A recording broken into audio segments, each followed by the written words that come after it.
Hello, BioQuest team members. Welcome to our 6th week of our Wellness Wednesdays series. Today's topic is improving our spiritual wellness. My name is Kim Weitzman. I'm QA and Training Manager for VPBS in the Northern regions and also in the Central regions currently.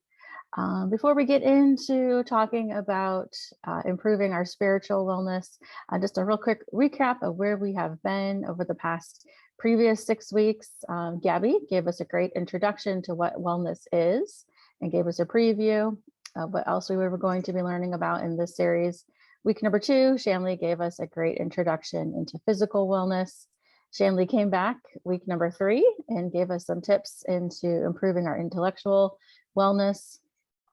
Week number 4, Gabby came back and was talking to us about financial wellness.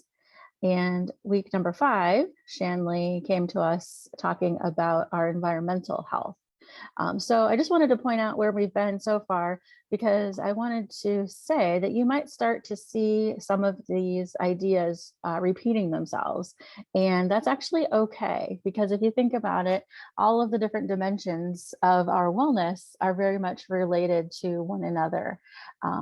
Think about when you are stressed out, when you're anxious. I know I often get butterflies in my stomach, or I'll have a headache. That is connecting my emotions with my physical health. So just like those things are connected, all of the 8 dimensions of wellness are also interconnected. So if you hear repeating information, that is okay. Please take what applies to you and what is helpful to you, and you can feel free to leave the rest of the information or share it perhaps with coworkers or with other people. So that brings us to today's topic, improving our spiritual wellness. I just want to start off by saying I am not a religious leader. I am not here really to talk to you about religion at all. So I wanted to kind of start by talking about what actually spirituality is, what it isn't, and just give us some things to think about as we go through the next 8 to 10 minutes or so. So first of all, religion is usually referred to as a set of practices. It's getting up on a holy day, maybe getting dressed, leaving your home, going to your place of worship, and participating in a service. That's often what we think about when we think about religion.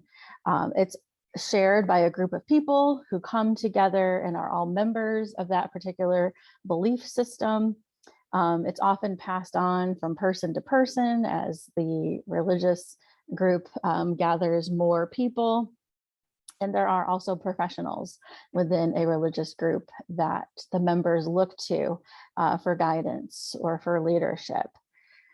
So that is not what we're going to be talking about today. I'm not here to preach to you or to tell you how to practice your religion or try to convert you to a particular religion. Quite the opposite. On the other hand, when we're talking about spirituality, that is very much an individualized practice. Spirituality is about your inner thoughts, your inner feelings. It's about your soul, your inner self. It is about your personal beliefs that may or may not be shared by other people.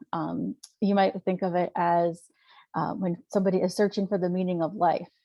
That is a very much spiritual question that human beings deal with. That's what we're talking about when we talk about spirituality. You can define it for yourself. You can search for it on your own. It's often thought of as a journey, perhaps. A unique experience as you are searching for peace or as you're searching for answers from a higher power, perhaps, or maybe from within yourself. You may be searching for answers within nature. That is really all up to you, because it is your unique journey that you are on when it comes to your spirituality. So again, I'm not here to convert you to any particular way of thinking, but I am here to encourage you to pay attention to your spiritual health. It is one of the 8 dimensions of wellness that we're talking about. It is interconnected to your emotional health. It is interconnected to your physical health. And I know a little tiny bit what I'm talking about, because in addition to being a trainer here at BioQuest, I'm also a trained yoga instructor. So I do have some experience and I do have some practice leading people through the physical postures of yoga. And I have seen personally myself, and I have also seen in my students how moving our bodies in certain ways can bring up feelings or can provoke memories, which is all a very spiritual process as well. So our bodies are linked to our emotions, are linked to our spirituality, is also linked to our mental health as well. It can be very healing to move our bodies in certain ways when it comes to yoga, have a spiritual experience, and find that very calming. It can reduce symptoms of anxiety, can certainly reduce symptoms of depression. So definitely things like yoga, things like breathing techniques, things like meditation are partly addressing our physical health, but are certainly also addressing our spiritual health as well. You can do anything, I believe, in a spiritual way. You can wash dishes in a spiritual way. It can be almost like a meditation to do things, as an example, like washing dishes. If you are very mindful of what you're doing, the temperature of the water, the feeling of the soap being slippery on your skin, being thankful that you have hot water to wash these dishes with, or being thankful for the meal that you just had, can be a form of meditation, can be very much a spiritual experience. So we can do pretty much anything throughout our day in a spiritual way, and that feeds us spiritually and can give us a sense of satisfaction, can help us, like I said earlier, to be grateful for those things that we have physically in our world. We can appreciate those and be grateful for them. So again, I'm not here to encourage you to be of any particular religion or of any particular mindset, but I really hope that you can find things throughout your day that feed you spiritually and are perhaps comforting to you spiritually, whether that's taking a walk at your lunch, just 15 minutes out in nature, doing some deep breaths, listening to the birds, using all of your senses, maybe even kicking off your sandals and feeling the grass or the tiny pebbles under your feet, getting really in touch with nature, even just on your lunch break. You can do things, like I said, meditatively. You can drink your hot coffee meditatively. You can drink your cold lemonade meditatively. Be thankful for those items that you have that bring you comfort in your life. It doesn't take a lot of time.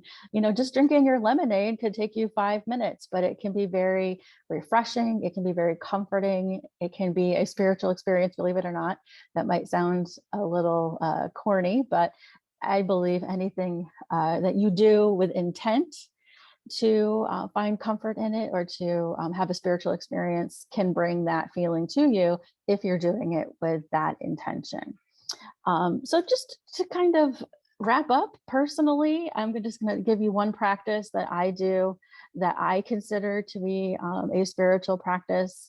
I have an app actually on my phone that gives me daily intentions, or you can also think of them as daily mantras.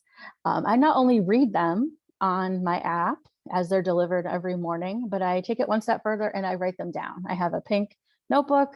Every day I write the mantra or the intention in my pink notebook, and I write maybe 3 or 4 sentences about how that applies to me, or how I wish that applied to me, or some ways that I could put it into practice. So for example, the one for today, just looking at my phone real quick, I believe it was something like I embrace my power, or something to that effect. Let me pull it up real quick. Yep, I accept my power. And then there's a nice little picture of a whale, and then that gets me thinking of the ocean.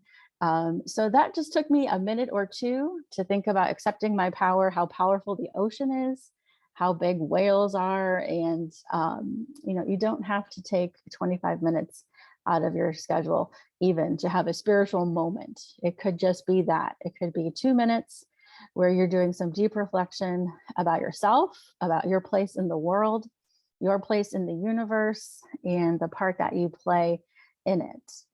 So I hope maybe I gave you some ideas of something that you could do today to add to your busy routine. I know as therapists and as TBS workers or whatever your position is, we're so busy taking care of other people all day long and checking in on other people and making sure that they are taking care of themselves and we're helping to take care of them. But please just take a minute, take 2 minutes, take 3 minutes and think about your spiritual health. What could you add to your schedule? What could you do differently? Maybe just come up with 1 or 2 things today that you could add to become more of a spiritual being in this world. So I appreciate your attention, and I hope you stay tuned for the other Creating a Healthier Life installments that we're going to have coming up. This is number 6 of 8. So thank you again.